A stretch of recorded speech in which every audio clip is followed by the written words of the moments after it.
Hey everyone, this is Jaybird and welcome to another StarCraft 2 commentary. Today we're going to have a TVP game on Blistering Sands. In the bottom left position we have I Like Fish, the red Terran player. Personally I'm a little neutral, but in the top right position we have Chris, the blue Protoss player.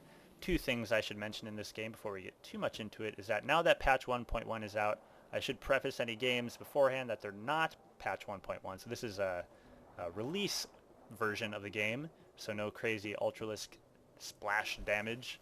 Not that you would see that since we don't have a Zerg player on this game. And furthermore, second thing I wanted to mention is that this is a bronze level game, the mighty bronze players.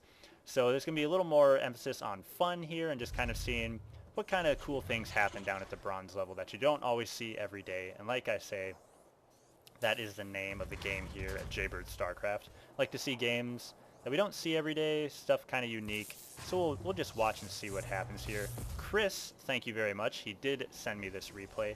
And for those of you who have weird replays or know of them, send me an email at jaybirdStarcraft@gmail.com. It'd be much appreciated. So Chris did manage to blow up that FCV there, but he did finish that supply depot. Actually, very nice placement for the supply depot for all levels of play, just to get some nice scouting down there. And we do get that pylon coming down in the base, so it looks like we're going to see some sort of, most likely a cannon rush, possibly a gateway rush as well. Being that's right in the base, it's probably going to be some sort of cannon rush though. That's usually what that implies, that very early pylon in the base. And there's the scout, so he is going to see that. Usually if you want a cannon rush, it's always nice to get up here that may not necessarily be scouted right away, but looks like he might try to, yeah, exactly. So he is going to seal this off, which is actually a very nice maneuver here.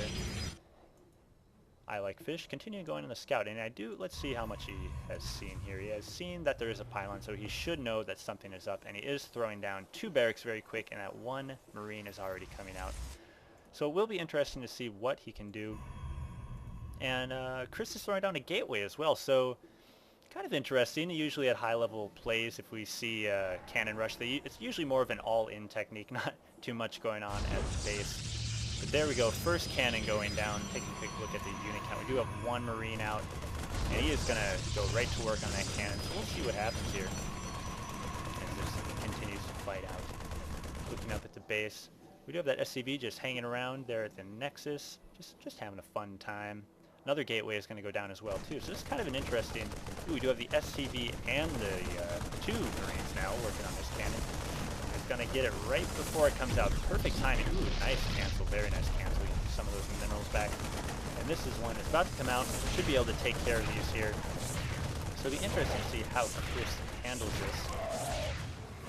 We have more Marines coming out. And we do have a tech lab completing on that as well, so that should be able to. Yep, there are the Marauders coming out. And right now, this is a little tough position for Chris, actually, just because he's not going to be able to get those cannons up too far. He does have three underway, but should be interesting to see. Not a lot. I Like Fish is playing it cool, just keeping it back there, holding those Marines back. May or may not be the best idea at this point in time.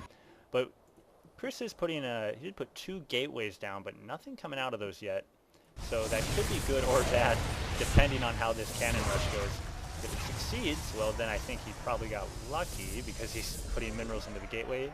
If it fails, should be a nice backup plan with those gateway units ready to go. But now at this point, it's starting to look like I Like Fish is definitely falling behind. Just take a quick look at the units again. It's one Marauder and one Marine versus 4 completed cannons, another pylon, and one more cannon underway. But he's certainly not going to be getting out of his base anytime soon. But Blistering Sands is great because of these backdoor rocks right here. So if, for people who are in the bronze or silver, one way to deal with the cannon rush is when they're getting down, just go and attack the base. Most likely, there are some gateways up, and he did manage to seal this off with gateways, which is nicely done. But usually they're not going to have any sort of defenses whatsoever. And at this point, you're not going to beat 5 cannons with 2 Marines and a Marauder. So you really just want to try to counterattack, take down their economy, and end those cannon rushing, because especially when we get to this point, you're just not going to be able to take that down with the amount that you're pumping out. And more cannons continue to come down. slowly chipping away at that refinery. Just gonna pop away there any second now. But we're in bronze. This is a learning experience for everybody. I Like Fish just gonna continue. This little guy, he doesn't even know what happened. Oh, the refinery, it went away. Third barracks coming down as well. Still, not too much going on at the base. Here we do have a pylon, yes, going down there for some scouting for Chris as well. So it does look like Chris is in a pretty good position now. He certainly has plenty of cannons and the pylons to power them up, but he isn't doing the thing that when you're in this position you really need to advance those cannons as quickly as possible, and you do want to continue to pump out those probes. And it is 15 to 16, so still fairly even on the drone count.